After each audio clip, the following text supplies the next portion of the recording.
bu génnee ñi amul argument ci li ma bind xam nga ni ñuy def ci Cheikh Yérim Seck la ñuy wax tam ko dëmm saaga ko dugg ci njabootam dugg ci biir parce que argument yi ma joxe man kenn mënu koo discuter. wax ba pare wax ne bu génnee amul benn argument bu ñu ko mën a tegal bu weer li muy wax les gens vont l'attaquer sur sa vie privée man je n'attaque Cheikh Yérim ni sur sa vie privée ni sur autre chose je ne l'attaque pas sama yoon nekk je ne l'attaque pas du tout mais sama devoir journaliste bi ma doon mooy wax ne histoire bii moom du lu bees lu ma xamoon la man te bari na ñeneen ñoo xam ne bëgguma leen tooñ mais su ma leen limoon fii ñu ne la lu ñu xamoon la. li gën a garaaw ci àddina xam nga mooy lan. mooy lan lu la wóorut nga bind ko. ndax bind day sax waxu ko de ko bind. te bind day sax. ba noppi bind lu la wóorut.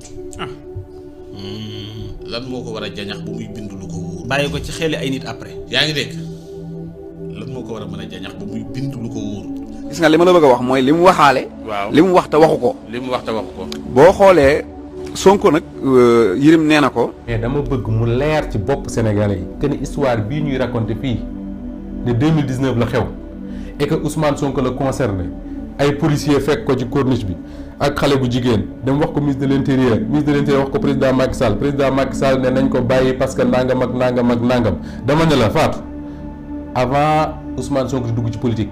La même histoire nee nañ corniche ouest la xewe ay policiers jàpp un candidat à la présidentielle wax ko Ousmane Ngom mi ne ko ministre de l'intérieur Ousmane Ngom wax ko Ablaye Wade ne nañ ko bàyyi parce que affaire mœurs moom du ko xeex ak candidat du ko xeex ak adversaire am la même histoire la même. Qu'est-ce qui se passe dans ce pays? Qu'est-ce qui se passe? maanaam wane ni wax ji moom sax wóoru ko. waaw dañ da koo dégg rek. waaw wóoru. waaw. yow kan déggoo wax dëgg noonu la kiiwee quoi comprendre nga noonu la. baat bi waxee ci livre am. maanaam li muy wane ne daal li muy wax wóoru ko. waaw xam nga nag li gën a garaaw ci àddina xam nga mooy lan. mooy lan lu la wóorut nga bind ko. ndax bind day sax waxu ko de ko bind. te bind day sax. ba noppi bind lu la wóorut.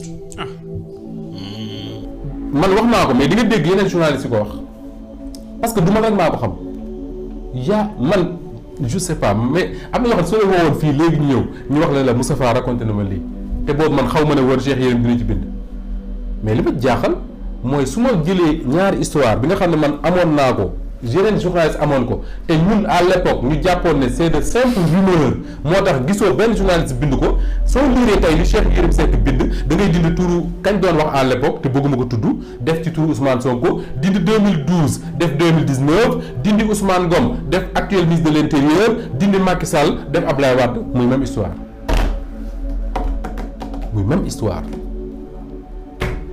ça pose problème. mais Sonko moom Sonko personnellement xalaatu Yérim. waaw su ma doon Sonko moom bu ma Yérim ne toogal. damay taxaw bu ne maa taxawal damay toog bu ne maa noppil rek damay wax bu ne maa waxal ma noppi. man ak commission bi. waaw li ngay wax doon man li ngay wax man bu ma doon Sonko moom man noonu laay gisee Yérim. parce que Sonko dafa am benn problème mooy. lu tax loolu waaw.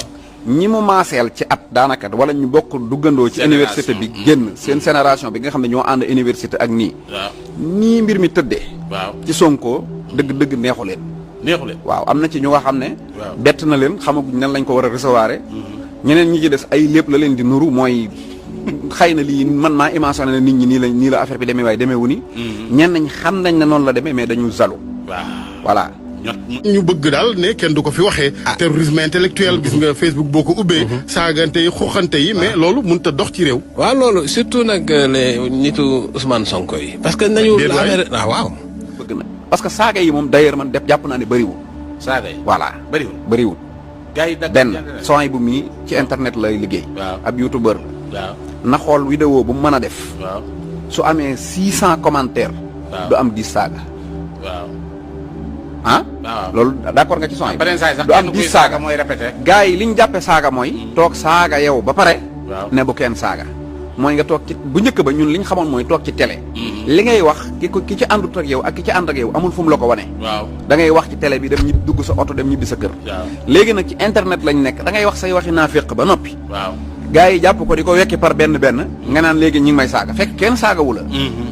loolu moo mat a bàyyi xel kenn saagawu la da ngaa wax sa naaféq gu ne weng wala nga wax say yëf gars yi indi ko waar la naan xool fen yu metti yi de sax da ngaa fen ñu ne la da ngaa fen loolu nag bo ak saaga bokkuñu amul téléphone portable Poutine du xool internet du xool télévision ci àdduna benn source d'information la Poutine am muy fiche service secret.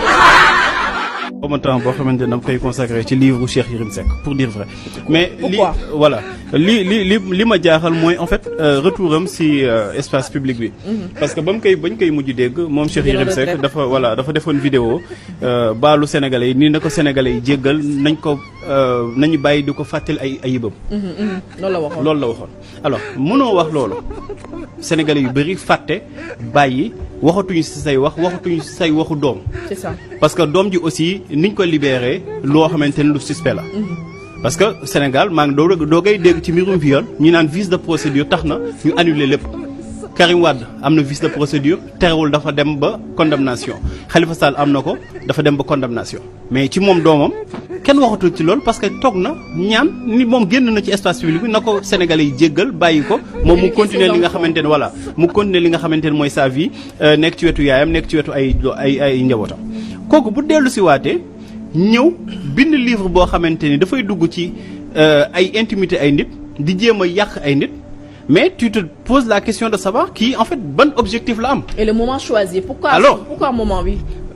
da ngay comprendre yu bëri da ngay xam ni que peut-être yorul indépendance am dañ ko nekk di ko manipuler à souhait waxal mu wax noppil mu noppi defal lii mu def lii bàyyi lii parce que à quelques mois des élections wala ci benn contexte boo xamante ni ñu ngi naan procès dina am ak du am yow nga ñëw naan da ngay def procès médiatique di ñu wan ni kii nga xamante ni dañ ko jiiñ viol kooku de mën nañ ko jàppee koo xamante ni yàgg nay def mbir yooyu kooku dafa nekk une personne boo xamante ni dafay fréquenter ay nit ñoo xamante ni peu fréquentable dafa nekk koo xamante ni dafay dem ci ay corniche di nekk ci biir oto xanaa nag nit c'est-à-dire gis nga wax bu wéradee nopp yu koy déglu wér Ousmane Sonko xanaa wéradi boo xamante ni day dem ci corniche di fa taxaw ci ay oto si jamono joo xamante ni yow yaa ngi dem ci ay contexte présidentiel di nekk ay jigéen non c'est-à-dire am na yoo xamante ni vraiment même bu nekkoon dëgg sax tey jii yow mi nga xamante ni da nga ni buñ la fàttali say ayib mais li nga wax nga appliqué sa bopp c'est ça surtout ak yow bu ñëwee da nga ni yow na la Sénégalais yi jéggal nga def fi defaat fi ak yeneen yoo xamante ni kenn du ko wax ci télé te xam nañ ko parce que fii wax dëgg yàlla Sénégal dafa ndaw voilà ñëpp a xamante surtout nag bu nekkee da ngay doxaan suñu classe gi nga xamante ni suñu génération yi la loo def ñu wax la ko dañuy wax donc léegi bu nekkee ci contexte boobu noonu yow nga ni nañ la jéggal nañ la fàttel sa yooyu yëpp ba noppi yow ngay bind téere boo xamante ni da nga mel ni da ngay def ay jugement de valeur mais y a à se poser des questions yoo xamante ni vraiment dafa voilà c'est ça en fait quel est le but analyser wax dara ci Sonko ñoom ñëpp ñu taxaw di saaga suba ba ngoon c'est-à-dire méthode yooyu ñoom nañu xam ne d'abord élection kenn du ko gañ ci réseaux sociaux et puis saaga yooyu ñuy def au contraire day gën a sax braquer nit ñi parce que fii doo ko fi waxee moom man de xaw ma kan dinañ ci ñëwaat Cheikh Yérim Seck moom kenn du ma ni doo ko fi waxee parce que li ma xalaat lépp dinaa ko wax ba mu jeex tàkk da nga doon dof lu ci biir mais laaj naa li ngeen laaj lii nga doon laaj yëpp laaj naa la ngeen di dof lu yàgg muut waaw li ñëwoon waaw am na solo en tout cas daal am na solo da ngay toj naan ma am na solo